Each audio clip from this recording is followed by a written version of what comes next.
নমস্কার বন্ধুরা, আপনি কি আপনার সন্তানকে নিয়ে চিন্তিত? আপনার সন্তান পড়াশোনার প্রতি কোনো আগ্রহী দেখায় না। আপনি কি তার ভবিষ্যৎ নিয়ে খুবই চিন্তিত? সে বড় হয়ে কি করবে? আপনার সন্তান পড়াশোনায় মন লাগাতে পারছে না। আপনি অনেক চেষ্টা করেছেন, কিন্তু কোনো লাভ হচ্ছে না। আমরা জানি অনেক অভিভাবক আছেন যারা তাদের সন্তানের লেখাপড়া নিয়ে খুব চিন্তিত। আপনারা জানতে চান এমন কোনো উপায় করলে আপনার সন্তান লেখাপড়ায় মেধাবী হয়ে উঠবে। আজকে আপনাদের জানাবো কোনো উপায় করতে হবে এবং কিভাবে করতে হবে। তাই সম্পূর্ণ ভিডিওটি মনোযোগ সহকারে দেখুন এবং উপায়টি ভালোভাবে করেন, তবে 100% নিশ্চিত যে আপনার সন্তান পড়াশোনায় আগ্রহী হবে এবং সব সময় ভালো নাম্বার নিয়ে পাশ করবে। আজকের ভিডিওতে আমি আপনাদের 3টি উপায় বলতে যাচ্ছি। প্রথম উপায়টি আপনার সন্তানকে দিয়ে করাতে হবে, দ্বিতীয় উপায়টিও আপনার সন্তানকে দিয়ে করাতে হবে এবং তৃতীয় উপায়টি পিতামাতাকে করতে হবে। প্রথম উপায়টি হল 1 গ্লাস জল এবং মধুর প্রতিকার। এটি একটি বিশেষ প্রতিকার হিসেবে বিবেচিত হয়। এই প্রতিকারটি আপনাকে শিব মন্দিরে গিয়ে করতে হবে। আপনাকে কি কি করতে হবে মনোযোগ দিয়ে শুনুন। যে কোনো সোমবার সকালে স্নান সেরে পরিষ্কার বস্ত্র পরিধান করতে হবে এবং আপনার সন্তানকেও একইভাবে প্রস্তুত করাতে হবে। এরপর আপনাকে 1 গ্লাস জল নিতে হবে। মনে রাখবেন, স্টিলের গ্লাস হলে হবে না, আপনাকে তামা বা পিতলের গ্লাস নিতে হবে এবং ঘর থেকে শুদ্ধ জল ভরে নিয়ে যেতে হবে। মন্দিরের জল নিলে হবে না। তারপর সেই জলে আপনাকে 2 থেকে 3 ফোঁটা মধু মিশিয়ে নিতে হবে। এরপর সন্তানকে নিয়ে শিব মন্দিরে যান।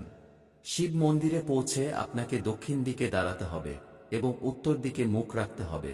আপনি যদি বুঝতে না পারেন কোনটা দক্ষিণ আর কোনটা উত্তর, তাহলে যেদিকে জলধরি আছে সেই দিকে মুখ করে দাঁড়ান। এরপর সন্তানকে বলতে বলুন, তুমরুকা মাতা, তুমরুকা মাতা, তুমরুকা মাতা। এইভাবে বলতে বলতে সেই জল শিবলিঙ্গে অর্পণ করুন।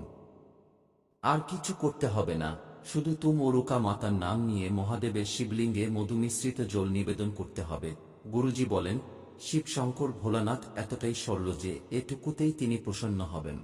আপনার সন্তান যদি আর কোনো প্রতিকার নাও করে, শুধুমাত্র তুমরুকা মাতার প্রতিকার করে, তাহলে আপনার সন্তান যে পড়াশোনায় দুর্বল সেও পড়াশোনা করতে শুরু করবে এবং ভালো নম্বরে পাশ করবে। এই ছিল প্রথম প্রতিকার। এবার জেনে নেওয়া যাক দ্বিতীয় উপায়। দ্বিতীয় উপায়টিও খুবই সহজ। এর জন্য আপনাকে নিতে হবে একটি গোটা পান। আপনি যে পান নেবেন সেটি যেন তাজা হয় এবং কোথাও কাটাফাটা বা কোনো দাগ যেন না থাকে। সেই পানে আপনাকে কয়েক ফোঁটা মধু লাগিয়ে নিতে হবে।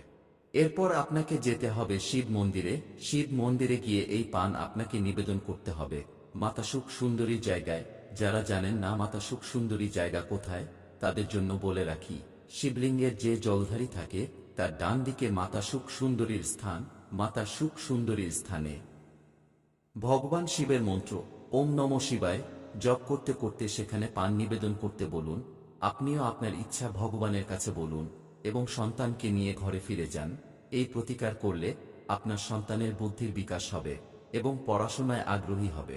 আমরা জানি বাচ্চারা পূজা পাঠ প্রতিকার এইসব করতে চাইবে না, তাই প্রথম এবং দ্বিতীয় প্রতিকার করা আপনার জন্য একটু কঠিন হতে পারে। আপনি অবশ্যই তাকে বুঝিয়ে শুনিয়ে এই প্রতিকারগুলো করান।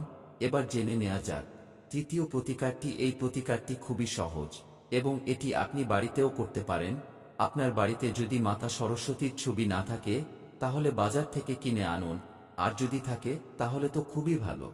মাতা সরস্বতীর ছবিটি ঠাকুর ঘরে স্থান দিন এবং সন্ধ্যার সময় বাড়িতে সন্ধ্যা প্রদীপ জ্বালানোর পর মাতা সরস্বতীকে লাল ফুল অর্পণ করুন এবং মায়ের কাছে প্রার্থনা করুন তিনি যেন আপনার সন্তানকে আশীর্বাদ করেন যাতে সন্তান পড়াশোনায় আগ্রহী হয়।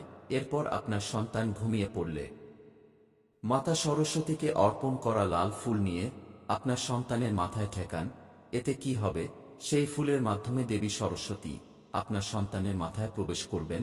এতে আপনার সন্তানের বুদ্ধি প্রখর হবে, আপনার সন্তানের পড়াশোনার প্রতি আগ্রহ বাড়বে এবং সে সব পরীক্ষায় উত্তীর্ণ হবে। এই ছিল গুরুদেবের 3টে প্রতিকার। আশা করি এই সমস্ত প্রতিকারগুলির ফল অবশ্যই পাবেন। ধন্যবাদ, ভালো থাকবেন।